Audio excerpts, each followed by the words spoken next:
Welcome back to Normal Island. I'm Curtis Daly, and it's Friday, so guess what? I'm joined by the fantastic, the amazing Sarah Daly. Sarah, how are you coping with this heat wave at the moment? Oh, I'm loving it. Sometimes I forget I'm in England, so it's nice. I'm enjoying it. I think I've caught a bit of a tan. Who knows? Fair enough. I I haven't felt the sun because I've been indoors all day. It sounds Hermit. really So bad. Yeah, I sound like a brutal. hermit. But Yeah. don't worry. After this show, I will be going out because I'm still Exciting. young Good. As enough. you should. Now it's gonna be a really good show. This is what we've got coming up for you. Jeremy Corbyn attacks Labour's cruel welfare bill. Labour has also delayed HS2. And the US is considering nuking Iran. As always, remember to like the stream. And if you're not a subscriber, then of course, please hit that button. We'll be getting to your comments at the end, so please make sure you're busy in the chat as you always are. But on with the show and on to our first story. Angela Rayner refused to rule out Labour MPs being punished if they vote against the government's welfare bill. The Deputy Prime Minister defended the plans in the Commons on Wednesday during a session of Prime Minister's questions in which she was deputising for Keir Starmer. She told MPs the party was pursuing the plan, which is predicted to result in 1.2 million people with disabilities losing thousands of pounds a year, in the interests, apparently, of both fairness and getting people back into work. The proposals have sparked uproar among Labour MPs, with as many as 170 saying they could have voted against the bill, enough to defeat the government for the first time. The bill will cut personal independent payments for more than 800,000 people with disabilities, as well as carer support for 150,000 people who care for them. Claimants only able to wash half of their body or who are unable to cook a meal for themselves will no longer be able to claim PIP unless they have another limiting condition. And in that last line, those who can't wash themselves now have to face more rigorous hurdles. It is beyond disgusting. Now, despite the fact that Angela Rayner will back this bill, this is what she said when she was in opposition under Jeremy Corbyn. Getting a lot of personal questions, excuse me, I'll start again. Getting a lot of questions on personal independent payments, and if I will oppose the Tory cuts, I will oppose them 100%, as will Labour. Speaking of Jeremy Corbyn, Jeremy and the Independent Alliance have put forward an amendment to the bill. Independent Alliance tables an amendment to the Universal Credit and Personal Independence Payment Bill, declined to give it second reading on the grounds that it fails to provide a fair and compassionate approach to reforming disability benefits. The amendment says that the bill will push 50,000 children in relative poverty and that it has not been designed to uphold the dignity, independence, and security of people who rely on the welfare system. Now, this is what Jeremy Corbyn had to say on the bill. The government's attack on disabled people is disgusting and disgraceful, and MPs should think long and hard about the dreadful consequences these cuts will have. MPs must decide, did you become an MP so you could push thousands of disabled people into poverty? Sarah, I want to get your thoughts on this. I mean, obviously, it's very, very good to see people like Jeremy and the Independent Alliance fighting this, but most likely these changes will probably go through. What's your take on these welfare reforms? You're on mute. If you one Sorry. day, one One day. one day we'll get it right. Sorry, it's because I keep muting because I cough all the time. Anywho, as I was saying, I feel like this whole welfare bill, the cuts around it are just it's betrayal. You've got oh my god. Can I just apologize in advance for how bad this is going to be because my cough is horrific. Anyway, as I was saying, that I think this is utter betrayal. You've got basically what I deem as a political crime against some of the most vulnerable people in our society, the disabled, the working classes. And it goes back to everything that we were saying, that this is literally a class war that's happening right in front of us. And I do think that the Labour government, Angela Rayner particularly, is very complicit. And it's someone that I thought would be on side because she's this working class hero. She's supposed to be a working class hero. I deemed her to be before Labour government came in. She loved to talk about being raised on a council estate, leaving school at 16. Like she is the poster child of what it means to be a working class individual. And that's fair enough. That's her background. But if you spend your life climbing out of poverty only to pull the ladder up behind you, then what exactly have you learned and what exactly do you stand for?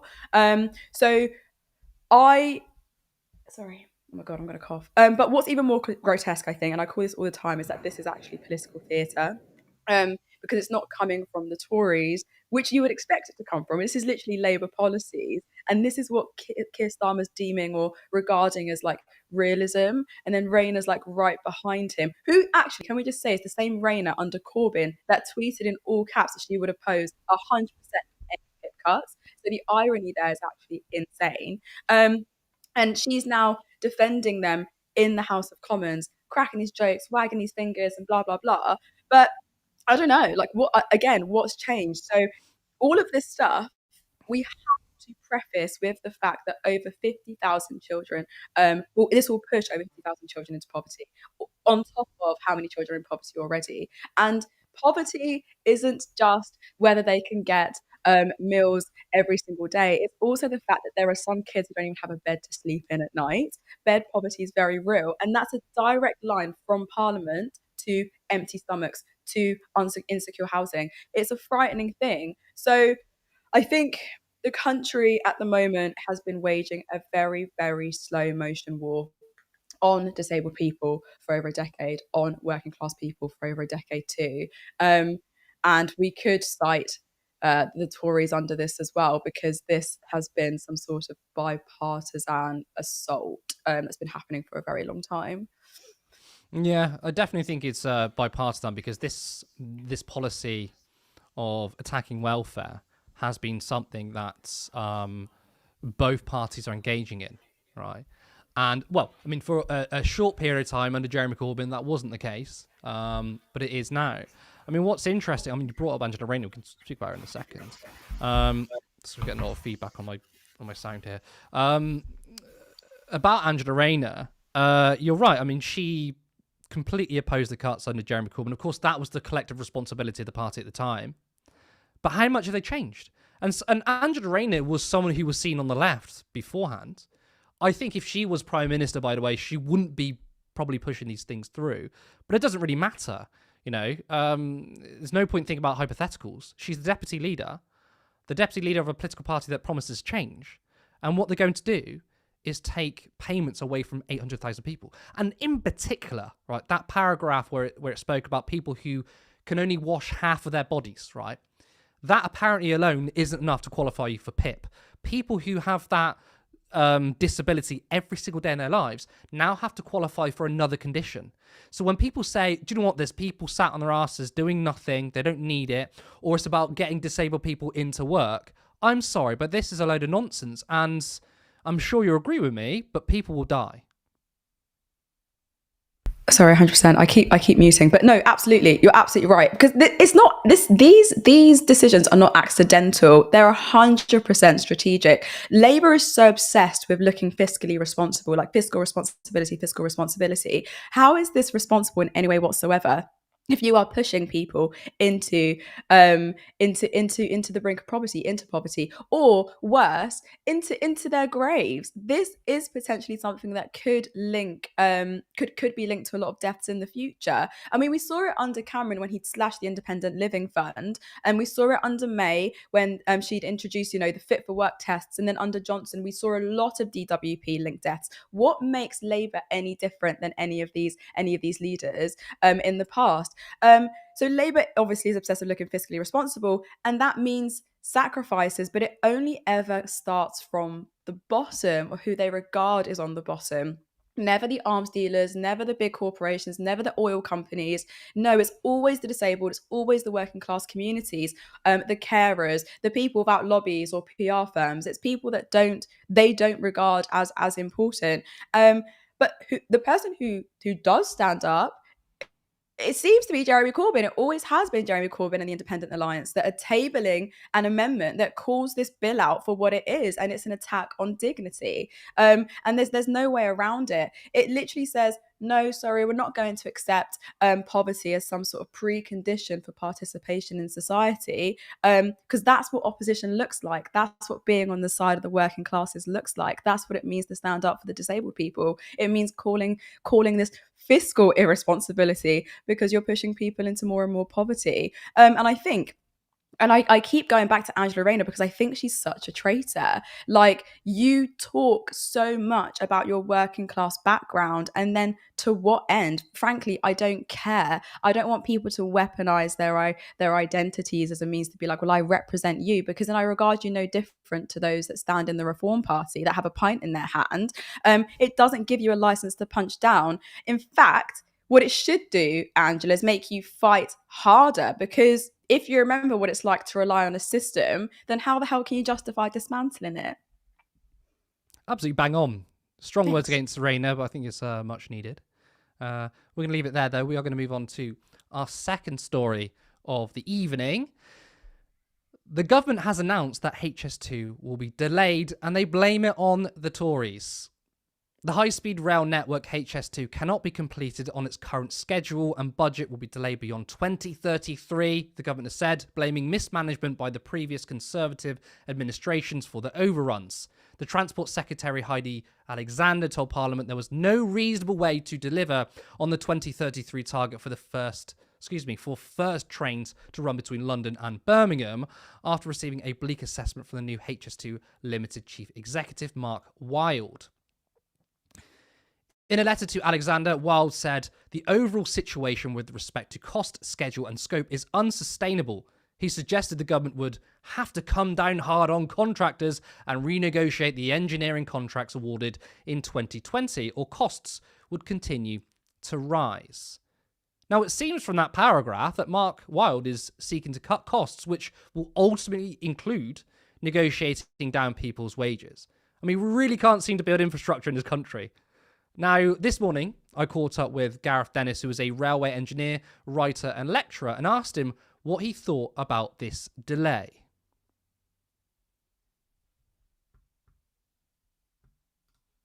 The Transport Minister, Heidi Alexander, has blamed the Tories' mismanagement for the extended delay on HS2, right? Is this true? Or, if the government just wanted to, could they just crack on and get it done? Both things are true in a way, because it is absolutely the case that we've seen significant mismanagement from central government. I don't really want to point the finger at any given department, actually. I think there's a collective failure, particularly with Treasury. Treasury's interest is not so much, they're not interested in the value proposition. They're just interested in, we want as little line item, money associated with this year's line item that says HS2 as possible. And of course, that's not conducive to a successful project. But there is blame to be had all round. The storytelling from central government, from HS2 itself, from the rail industry, which always, HS2 and the rail industry were always, really they're utterly connected. But actually, there was a lot of contempt in the rail industry for HS2 as a project, and likewise in the opposite direction of like, well, they're them, they're doing their thing. That lack of connectivity was always a problem. So, the failures are right the way through, but a lot of it. Without wanting to go, well, the omni problem is is the issue. A lot of it comes from that the UK is just not delivering major infrastructure like this at scale, and we're just not really very well set up for it. Our economy is set up to extract value between the interfaces of as many small bits of company organization as possible. That might work. Well, it doesn't actually, but it might look like it works from if you have a service or a financialized economy. But when you want to deliver something physical like a railway, all that stuff slows everything down. And that's before we talk about things like planning, which again is not so much, we need to change planning law, although maybe that's a little bit more. It's we have got rid of all the planning officers in councils, which means that there's 3 people, all of them pretty put upon, and they're busy approving local housing, and also have to suddenly get their head around a multi-billion-pound project that goes through their kind of shire. So, it's an enormous challenge, but absolutely it is the case that if government had gone, we must see the benefits from this project being delivered by this date, we must see the outcomes of this project being achieved by this point, we might be having a different conversation right now. Mark Wilde, the new HS2 chief executive, right? He wrote a letter to Heidi Alexander, and he said that the government needed to renegotiate contracts to make things cheaper. Now, to me, in essence, that sounds like paying companies and ultimately workers less. But from what I understand, there's no real way of reducing the cost. I mean, the longer it's delayed, the more money the project will be. So surely this delay in of itself is completely pointless. I have to say I agree. Like the way that you create more time, you create delay, and people will fill that time with extra spend. Not necessarily intentionally, just not least as long as the project is running, you have an enormous organization, which is a running overhead, let alone all the site compounds that are out there. And critically, every year of delay is tens of billions of pounds off the economy from the whole point of HS2, which is unlocking capacity on our overall total railway network. So, this discussion of a delay, it's incredibly frustrating. My preference, I think, a better solution would actually to be, here is the target we want to achieve. What needs to be true? Kind of Apollo program style. What needs to be true for us to hit this date, and for us to set to set a really stretched target of what all the ducks in a row need to be lined up for us to deliver this successfully, and again get those benefits. There seems to be a complete lack of discussion of benefits. Curtis, if I may, a little bit I think I want to pick up, because politicians talking about HS2 always get asked, well, how much is it going to cost now, and how much is the delay, and those two things constantly come up. And the reason for that is that HS2 was always talked about as a project in isolation for various reasons that I've talked about ad infinitum, and at some point we may get into when the dust does eventually settle. HS2 was always talked about as the trains on HS2, and occasionally the word capacity would be mentioned, but even if it was just about HS2 capacity. It was never a discussion about the existing railway, because of course HS2's main benefit, although less and less as the project gets curtailed, but in its original state, HS2's main benefit was for the existing railway network. If we had seen a list of, say, 1,000 railway stations that would see a direct benefit from HS2 going, Wilmslow will see 4 times as many trains at peak time. If we had seen those sorts of stories being told from the outset, rather than the big, how much is it going to cost? What's the delay? You might have seen journalists asking, well, when is it going to be that Wilmslow gets its better local rail service? And pinning it to the, as I like to call it, localizing the benefits, pinning to those benefits, we might have seen more political pressure to actually aim for a quicker delivery. Whereas all the discussion of the big economic, well, it's going to rebalance the economy, or it's going to rebalance north and south, all these big meaningless phrases that don't really have any relevance to individuals on the ground, we might well have seen more pressure to actually start delivering. We might have seen the deadline, pressure to not extend the deadline out and out, because if all you're doing by delaying the deadline out and out is some generic big number, benefit cost ratio for balancing the economy, well, it's easy to do that, because everyone on the ground, just normal people, okay, I'm not that normal, but the regular people out there would be aren't fussed by that big stuff. But localized stuff like my local station, I only get 1 train at peak time into the center of Birmingham or whatever. When am I going to see that double or triple? Because that will make a real benefit to my life. If that story had been painted, we would be seeing a different political project right now. This delay almost feels inevitable, right? Rather than sort of pinning it on past governments, it sounds like you're saying because the foundations of getting HS2 to work aren't there, the delays are going to be inevitable. So does that mean the Labour government is slightly lying a little bit by saying, well, we want to do this, but the last government screwed it up and we can't? When actually, of course, the last government plays its role, but ultimately it's the foundational issues that is stopping HS2 from being built, and Labour need to be sort of honest about that. So New Labour specified HS2 back in 2008, 2009, off the back of the massive 25 billion, 30 billion in today's money West Coast route modernisation. So kind of the West Coast main line running from London up to Birmingham, Manchester, Glasgow, huge route modernisation, upgrading the existing railway network. Before that project was even finished, signed off, every extra seat was basically being used, showing how much upgrading our existing network just isn't good enough for the level of demand. People want to take the train. Freight wants to, logistics companies, particularly as we move towards electric vehicles and the cost equation really flips, they want to move their stuff by train. So in a way, we cannot be complacent about the demand, but the demand is there. And that's let alone talking about government's own net zero targets. So for me, it's frustrating that government is, New Labour, having set out the original plan, is going, well, they blame the previous government. No, look, it doesn't.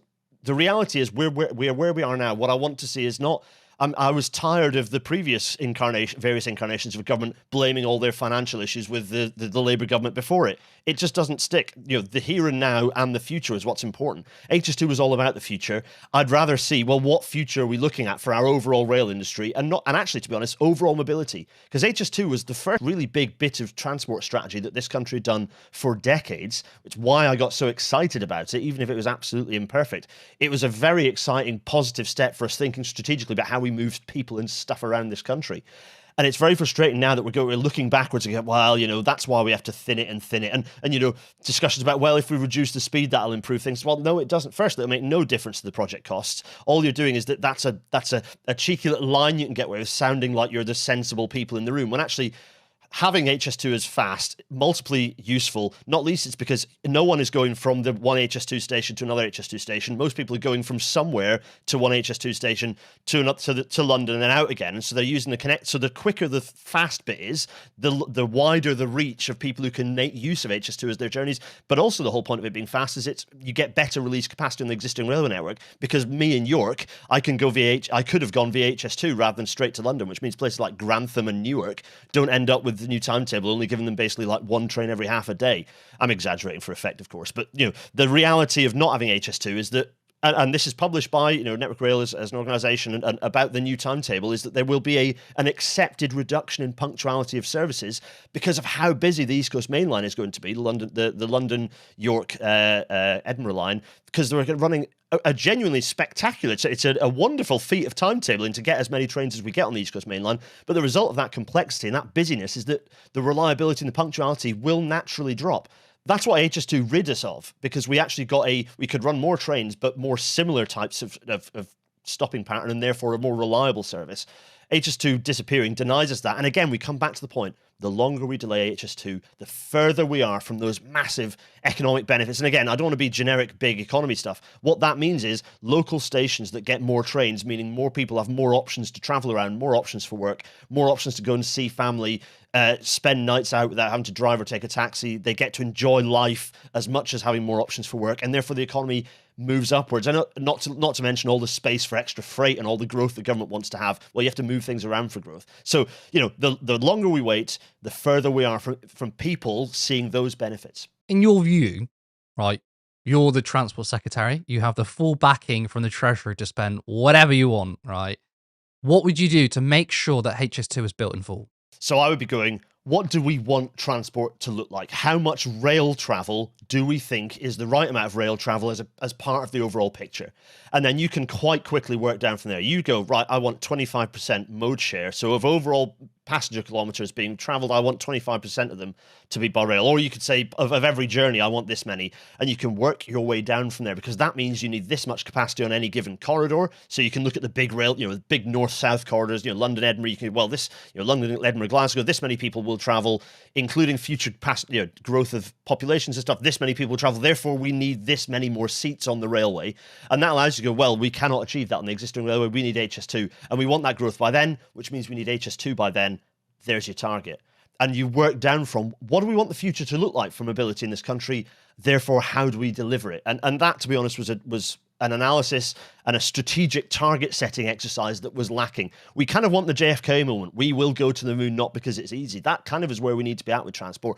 As a reminder to everyone, by the way, transport, the largest source of greenhouse gas emissions. This stuff is critical for all of us for lots of reasons. So it sounds like it's strategy and willpower, right? That's the main driving force. Not to do with, I don't know, economic reasons, not to do with the fact that there's mass privatization. You don't think that's, I mean, I'm sure you agree it's a factor, but you don't think that's the main thing that's stopping HS2 from being built? Yeah, the lack of strategic oversight, but the lack of strategic vision is absolutely if I was going to be asked one key thing, I would say the lack of strategic vision.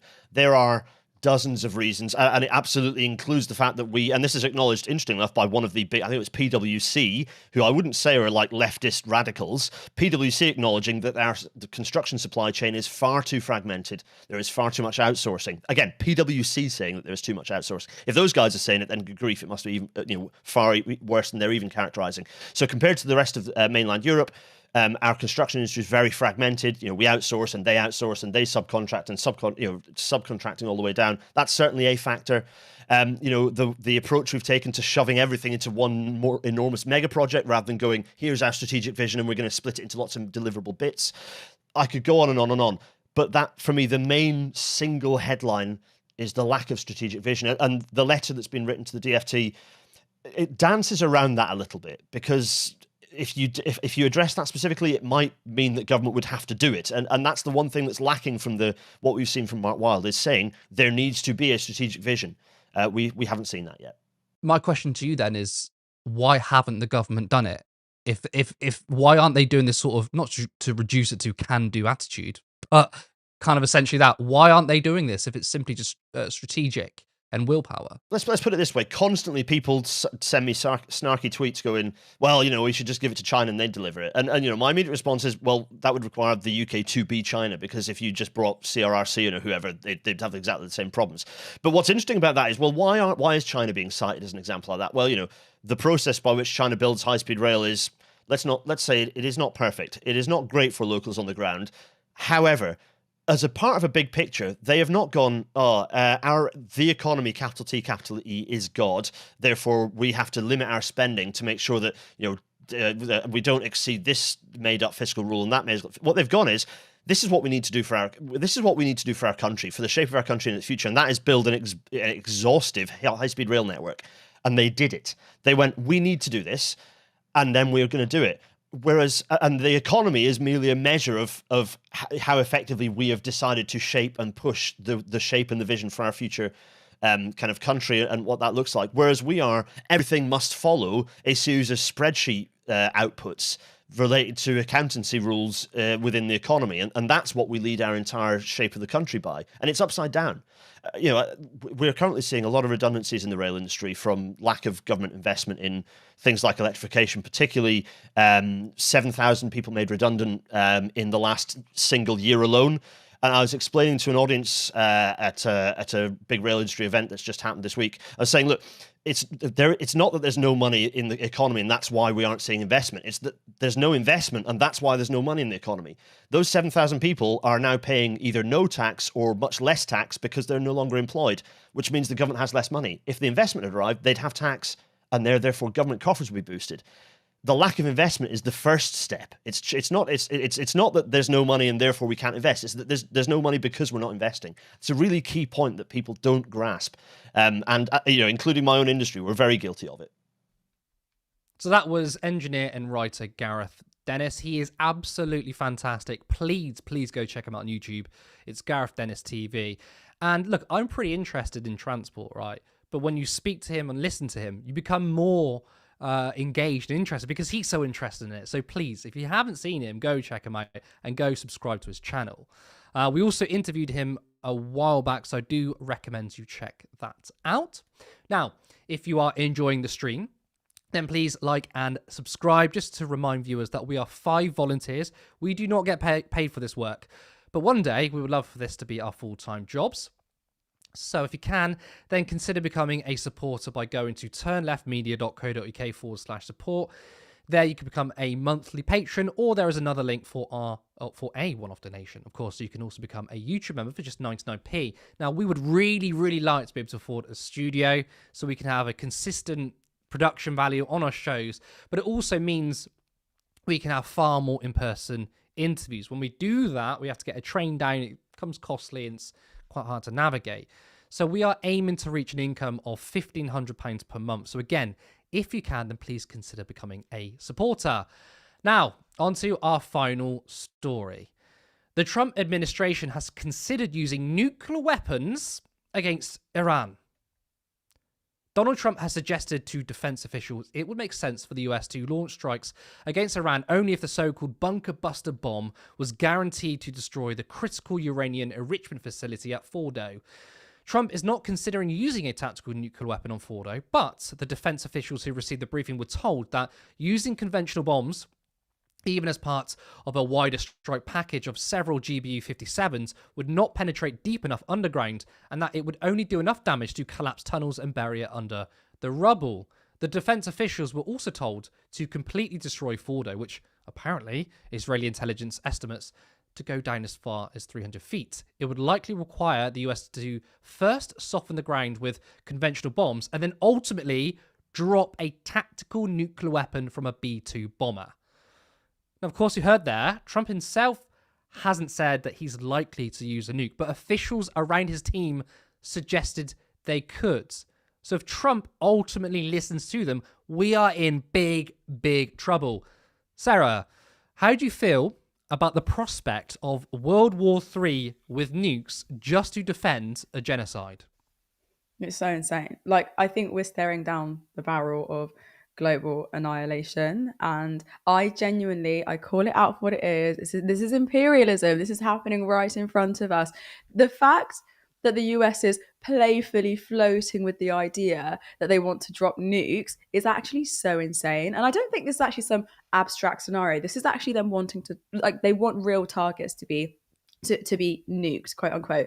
Like, so obviously Fordo, but that's 300 feet underground. And I think we need to stop being like, oh, it's just Trump being Trump. Like, no, this is literally empire logic just manifesting right in front of us. The US used depleted uranium in Iraq. Historically, it's backed the Israeli use of white phosphorus in Gaza. Like, it's normalized the idea that radioactive weapons are a legitimate tool. And now what we're seeing is that they're inching toward wanting to use them again. And it's not to stop a war. It's not to stop a genocide. It's actually just to make things worse. They want to start a war. And you got to think, well, why? What interest is this going to serve the US? And obviously because it's just profitable in defense of regional domination, which is what they've always wanted. I can't remember what the stat is, but if you look at the existence of the US hasn't gone that long without being involved in some sort of conflict or in some sort of war. And that says a lot about how the US has been founded as a nation, as a country, and how they still fortify some sort of place in the world. Now, I think we have to look at the facts. Iran, you can correct me if I'm wrong on this, they haven't invaded anyone in a really, really long time. The US, meanwhile, has bases that surround Iran, has sabotaged like its nuclear scientists and crushed it under sanctions, and is now openly threatening it with weapons of mass destruction. And why? And it's because Iran supports resistance to Israeli apartheid. Like, question mark, make it make sense, because it won't bow to Washington's bloody energy interests or Washington as a whole. And then where the genocide comes in is that Israel's literally flattening Gaza as we speak. And now, oh my God, I need to be careful what I say, but flattening Gaza as we speak, they're blocking aid, they're attacking people in refugee camps. Like, this is absolutely insane. And what's chilling is that this is all being normalized through think tanks, media briefings, strategic leaks. Like, we're being softened up to what is almost the unthinkable. It's not normal to be talking about dropping nukes on nations or dropping nukes on things that are 300 feet underground. Sorry, this is the same US military that firebombed Tokyo, nuked Hiroshima and Nagasaki, napalmed Vietnam, like, and destroyed so many places thoroughly that birth defects there are like rival than those after nuclear fallouts. And they want to call themselves defenders of democracy. This is a frightening time that we're living in. A nuclear strike on Iran wouldn't just be some sort of like random war crime. It would be a crime against the future of humanity. I think what's so important there, by you adding the context of the American empire, because specifically Trump has said he's not going to do nukes. Again, we don't know. This guy deranged, right? We don't know what he's going to do. But the reason why it's so important that you bring up the context of the past is because it's not about Trump. It's about US imperialism. And by the way, Iran hasn't invaded or started a war for like 300 years, right? And by the way, people say, oh, are you defending Iran? No. Iran is a conservative, a religious, authoritarian regime, ultra conservative, right? It's not a good place to be. But when you look at the global scale, who's starting a war? It's Israel, by proxy of the US as well. It's not Iran. And simply just standing up for international law gets you branded as some kind of Iran regime defender, which is wild. And also what's crazy is Iran has joined the the non-proliferation treaty. They don't have nuclear weapons, right? Israel does have nuclear weapons, apart from the BBC. You wouldn't know that because BBC apparently said that, well, we don't really know. No, we know. Whereas Iran doesn't have nuclear weapons. Of course, this pervasive lie that's going, oh, Iran has nuclear weapons, we need to invade. And where you are so right is when you said this isn't about ending a war, it's about starting a war. Iran didn't start this. Exactly, you're so right. Iran didn't start this. Iran's retaliating. The fact of the matter is they are retaliating, and this goes way back to when Israel decided to do what they did in with the consulate in Syria. Yes. So we have to trace this back. Iran has consistently retaliated to the abrasive and hostile movements that Israel is attempted to do towards them. So none of this is about safety or peace, no matter how the US might try to gloss it up and put a ribbon on it. This is about empire, and this is about Israel. Like you said, you rightfully said, Fordo is 300 feet underground, precisely maybe because Iran knew this was coming. And now with Netanyahu's genocidal assault on Gaza that's pushing the region to the brink, his government is trying to pressure the US to kind of finish what it can't. Israel wants Iran neutralized. The US wants dominance to be preserved. And the rest of us are supposed to accept that nuclear war is on the table in 2025. And the kicker is actually that, like you said, Iran doesn't have nukes. Like, can we repeat that again? Iran doesn't have nukes. Like you said, Israel does, undeclared, unmonitored, over 90 warheads, and it's actively leveling Gaza as we speak. Yet somehow it's Iran who's framed as this existential threat. That's the imperial playbook unfolding right in front of us. Flip the script, demonize your enemy, and threaten apocalypse under the banner of defense. I think the strategic logic there is baffling, absolutely baffling. And you said this as well, and just to unpack it a little bit more, nuking Iran won't prevent a wider war. It is a wider war already. It risks dragging in Russia, igniting the region, and obliterating whatever scraps of credibility the US has left. So the moral collapse is already pretty obvious, and I think now we're watching that strategic collapse in real time. And I tell you what, if you want a way to make sure that Iran is going to get nukes, attack them. Threaten them with nuclear war. Because at the moment, you would think, if you're, let's say you are an Iranian politician or within the regime, you're going to think, well, actually, maybe we do need nuclear weapons because we've got two nuclear superpowers who are threatening to drop nukes on us. So actually, it would be reasonable to turn around and go, we should probably get some of our own. And again, America and Israel aren't thinking about that. They probably don't even give a toss about that, because it's not about making a safer world. It is another war that is going to benefit the profiteers, another war that's going to benefit Netanyahu to keep himself in power, and also to benefit Israel as they expand. Exactly. And you're absolutely right. And it's the same empire that brought Iraq and Afghanistan and Libya, and look at where they're at now. And I think for anyone who is willfully holding on to the fantasy that the US military is a force of stability, I think this is your wake-up call. Absolutely. Now, before we go into the comment section, we don't usually do this because it's not written in my script, but I did want to quickly talk about it, and that is Palestine Action. Now, of course, they went and disrupted an airline. But what's really, really worrying is that they are set to become a prescribed terrorist organisation. I'm going to read out a statement quickly from the BBC. The Home Secretary will move to prescribe Palestine Action Group in the coming weeks, effectively branding them as a terrorist organisation, the BBC understands. Yvette Cooper is preparing a written statement to put before Parliament on Monday, which if passed will make becoming a member of the group illegal. The decision comes as a security review begins at military bases across the UK after pro-Palestinian activists broke into RAF Bryce Norton in Oxfordshire and sprayed 2 military planes with red paint. So you see there, you spray some planes with paint and you're now going to be a prescribed terrorist organisation.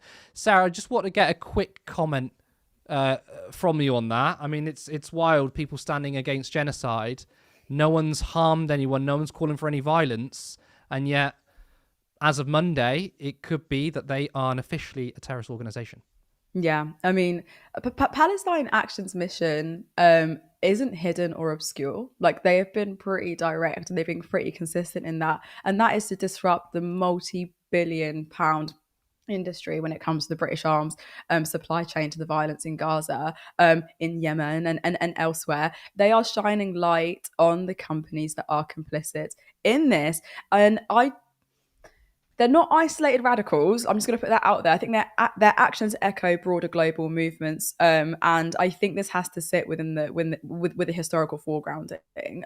Like if you sorry, where they are trying to be anti-apartheid, basically. And I think by slapping the terrorist label on them, the government isn't actually protecting us. I think it's protecting corporate profits and state repression. So I think that there are better ways to go about this. Because the real danger here, let's be so for real. The real danger here is not red paint. It's a society where state critique is criminalized and where speaking out against genocide equates to extremism. That's the world they're building here. And if we stay silent, they'll absolutely finish it. Yeah, it makes me so angry because you talk about red paint. And what about the red paint of blood that's been spilled in Gaza of Palestinian children? Right? Remember, 50% of Gaza are children.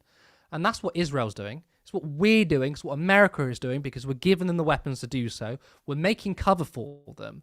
And yet, no, you're a terrorist if you put a bit of paint on some metal. It really, really disgusts me. And it clearly shows the authoritarian nature of Keir Starmer.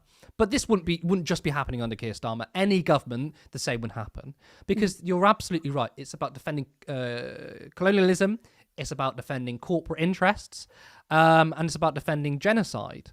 And look, we slap the term terrorism on pretty much everything these days, and it's such a broad meaning. What does it mean anymore?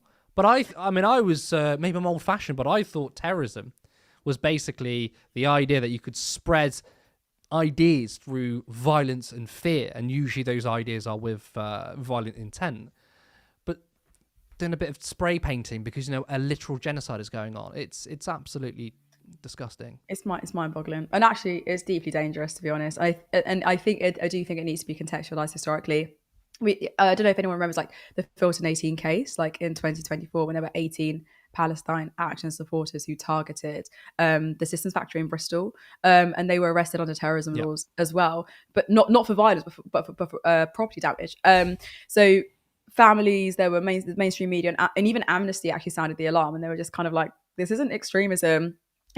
We could regard it as civil disobedience, but yet the state kind of just doubled down, ignoring any legal protections and apparently like coordinating with the Israeli embassy. So I don't think that there is.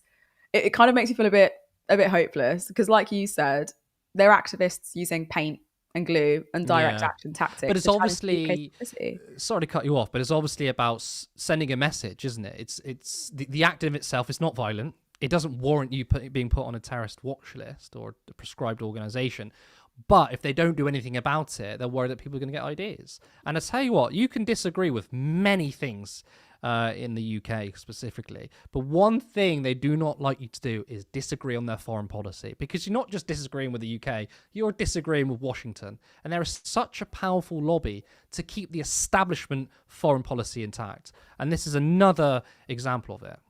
Yeah, well said. Honestly, well said. I don't think I can even add on to that because how is it that you want to call out the UK, you want to challenge the UK's complicity in Israel's wars, and you could face imprisonment as a result of it? All it takes is a bit of red paint, apparently, not the blood on the hands of those that are involved in this war. Weird. Absolutely. Okay, that wraps up this show. Well, for the stories anyway. We'll be going to your comments now, so don't worry, it's not the end of the show. But let's go to our producer for your comments. And Cog. We've got Cog in the producer's seat. How are we doing? Hello, yeah, I'm not too bad. Just should do the mandatory check just to make sure that people can hear me. So if people could just put in the comments, just make sure that you can hear me. This is the only way I can check. Great system, isn't it? Yeah, it's a very an ad hoc system. Yeah, but hopefully people will be able to just tell me if they can hear me. Yeah. Yep, superb. All right, brilliant. All right, let's go to some of the comments that we've highlighted then. So, actually, first of all, we should run through the paid stuff. So, Andrew Wilton became a member. Yes, Thank you very much, Andrew. And so did Andriana. Welcome, Andriana. Andrina Websdale. I don't think I've come across you before, but welcome to... welcome. Good to have you. Yeah, thank you. And Becca said in the comments with a $4.99 donation, Stop the War Coalition March, Stop Arming Israel, No War in Iran. That's tomorrow at 12 p.m. Russell Square in Whitehall, London. Becca can't go, but if you can, go along. Absolutely something we should be supporting. And really also thank you for the super chat as well. Thank you for the super chat. Yes. Absolutely something we should be supporting, though. 100% behind you on that one. And Rachel's just hit us with a a couple of small small Oh, chats and small interesting. donos. Mahmoud Khalil is being released from prison, which I didn't know. That's No, I interesting. didn't know I that. didn't know That's this really interesting. either. Thank you, Rachel. And thank you for the super Thank chat. you. And also, Rachel said, I think it's a really good point.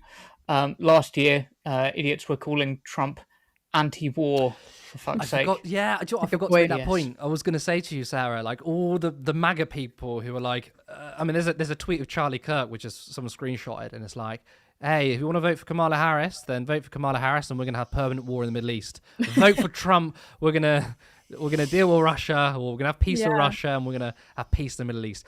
But all these MAGA people, apart from a very small number of them, are like, no, we still back Trump. It's because you're in a cult, right? You don't care about being anti-war. And I tell you what, I really want to say this, right? Some people like to think there's this crossover between the left and the right on anti-war, because you do hear people on the right wing say, talk a lot about anti-war, right? And my view is that it's a load of crap. The only true anti-war people are people on the left, and this is a really good example of it, because we are in a situation where we could do with more and more people, not just people on the left, but everyone calling out this clearly this war in Iran, which is eerily familiar with 2003 in Iraq. And all these people on the right are suddenly supportive of it. So I think they're cosplaying, they're pretending they're anti-war, but they love war just as much as any other fucking neocon. It's true. And it goes back to this comment as well. Remember when everyone said, sorry, can't take your job. No, you're fine. You're fine. Carry on. I actually wasn't going to read that one out. I was just going to let it sit. So yeah, absolutely use it. The fact that you remember when everyone was saying that Trump was a pacifist, like this, just absolutely, it's so ironic. It's actually even laughable just reading. Well, actually, interesting you said that. A Labour MP recently said that. I'm going to find it. Labour MP Trump. If anyone in the chat knows who I'm talking about, Labour MP John Pearce. Like, it's just stupid. He's never been a pacifist. He will never be a pacifist. But this is yesterday. This is a Labour MP says he thinks Donald Trump will make a deal rather than attack Iran, and he said President Trump is a pacifist. What an outrageous thing to say. It just shows how far the fucking so-called progressive Labour Party has gone, that they're bowing at Trump's feet, literally taking MAGA talking points. Even if there is no direct war with Iran from Trump, he's still not a pacifist. He's still extremely hawkish. How he was in 2016. I mean, he had more drone strikes in 2 years than Obama did have in 8 years. He did. He dropped a record number of bombs in he ripped up and this is what I feel like almost started a lot of it. He ripped up the Iran nuclear deal. There was a deal with the US that basically guaranteed that Iran was not going to pursue nuclear weapons. It was obviously unlikely since they signed up to the NPT. And of course, why would they sign the deal if they really wanted nukes? They probably didn't want it, but it was good to have a deal in place. As soon as Trump got into power, he ripped up that fucking deal.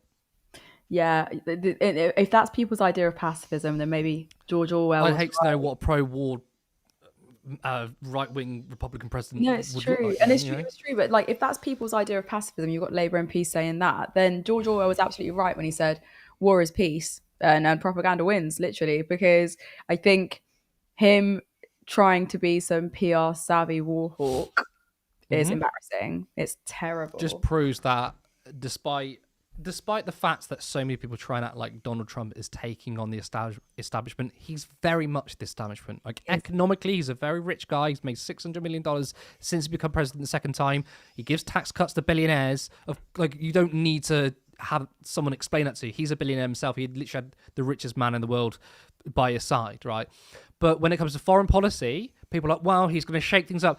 No, the establishment fucking loves him for his foreign policy. There probably was a time when he was campaigning in opposition, he was saying some really sensible things.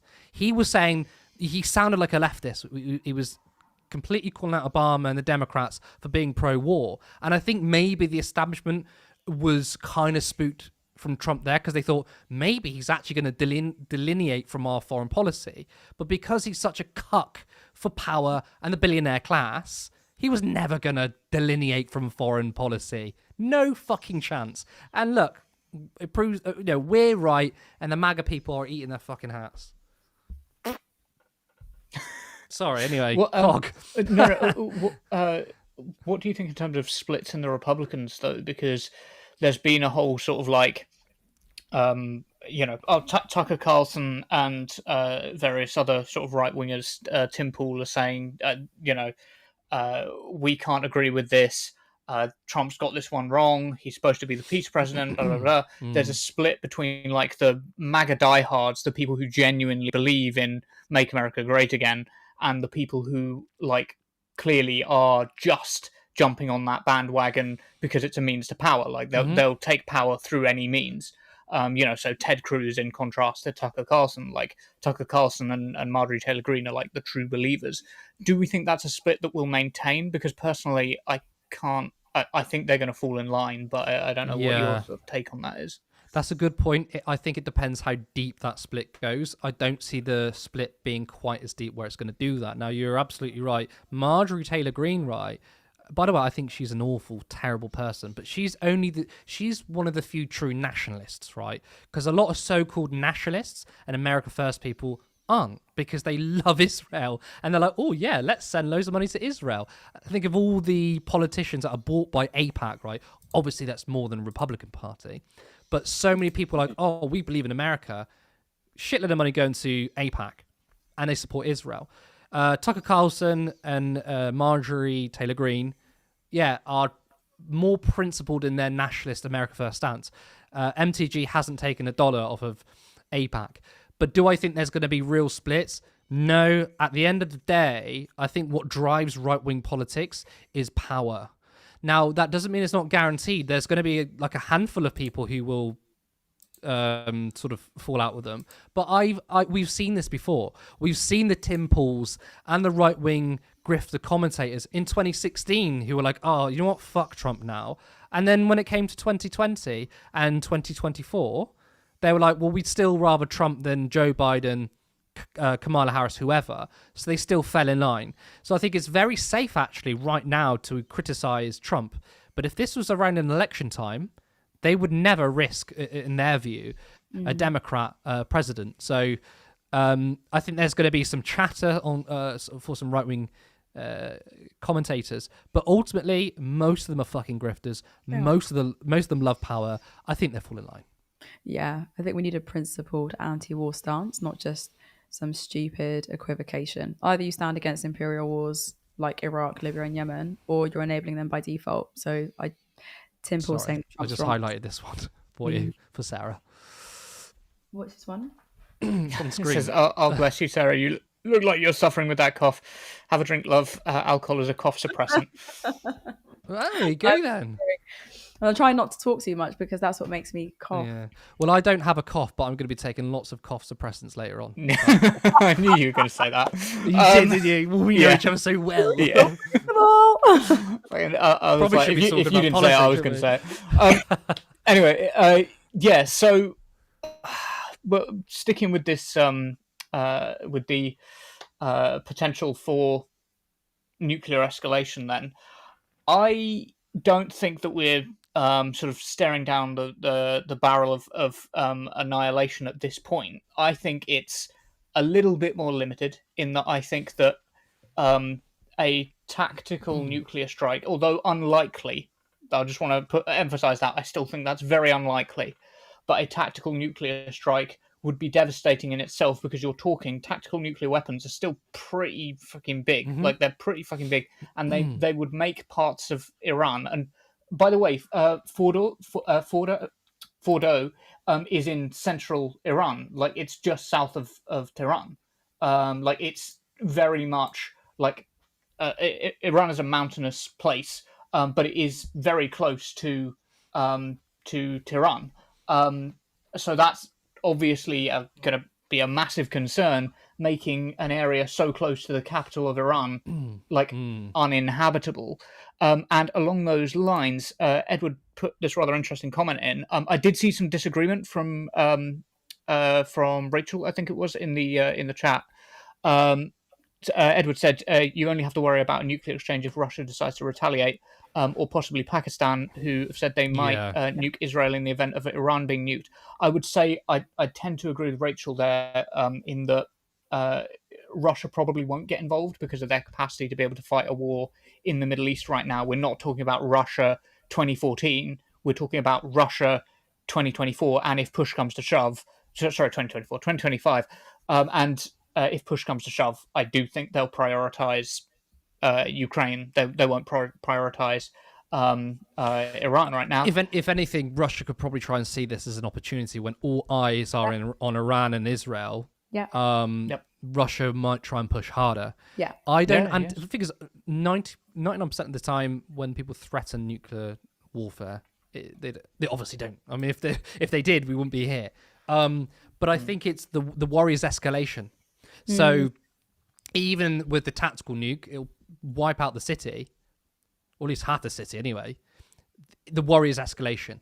Now, Edward Sexby, where he's absolutely bang on, I actually almost feel embarrassed that I didn't even bring up this point, but Pakistan did say they would nuke Israel in support of Iran. Again, it's a lot of it is all talk, because that's kind of what states do, don't they? They're going to say that. But it's escalation, because if the US drops a nuclear bomb, if Pakistan gets involved, Israel's going to get involved because they do have nukes. You've now got 3 states with at least 2 of them. Well, no, you've got 4 states with 3 of them who've got nuclear weapons. Well, that is World War III. yeah, well, if Iran does get nuked and Pakistan decides to get involved, I can understand it from the Pakistanis' point of view, because Pakistan shares a border with Iran. Yeah. Can you imagine, I know we don't share a land border with Ireland, but can you imagine if somebody was threatening to use a tactical nuclear weapon in Ireland? Yeah, but you're so right. But it also 100%. it sends a really, really scary message to Russia, because I think it's kind of saying that this is what happens when you resist US hegemony, and none of this is a deterrent. That's an incentive, I think, to strengthen defense and offensive alliances. So if it was to happen that Iran was nuked, or even seriously threatened with one, I think it would just mean more weapons and tech and drones shared between Tehran and Moscow, and possible joint naval drills. 100%. I feel like me and Sarah sort of taken over COG for tonight, but I did see this comment and I thought it was really important and a good point. I mean, do you want to read it out? I'll allow you to do that bit. Oh, thanks. Oh, I get to play my role. Yes, great. So if Pakistan does take that action, wouldn't that possibly negatively affect people in Gaza and the West Bank as well? I'd say absolutely, yeah. That is a risk, but ultimately. I think that's what Israel would say to Pakistan. It's like, okay, so you're doing this, and obviously you're trying to support Iran and Palestinians. I mean, they'll say Hamas, right? Well, go ahead, but this is only going to, kill Palestinians too. But then you would have to assume that Pakistan aren't doing this out of love of Palestinians, and they're doing it for their own self-interest. Like, at the end of the day, imperialism takes many different shapes. It's not. I mean, this is why I have arguments with other leftists about Western imperialism and other forms of imperialism, and whenever the West does something, it's bad, and whoever hates the West is good.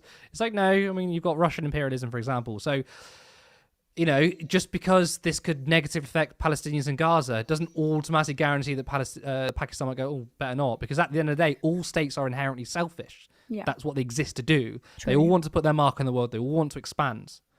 But so I appreciate this is all hypotheticals here, though. But, no, but you're right. But it could potentially hurt Gaza absolutely, and Palestinians, because you'd have propaganda being spewed out. Israel would literally be like, yeah, see, it's not, like you said, it's not about Palestinians, it's about radical Islamic states threatening our existence and blah blah blah. And that's how I think it's going to be painted. And I think it would be used to justify even more brutal bombing under the banner of self-defense against the regional axis. So yeah.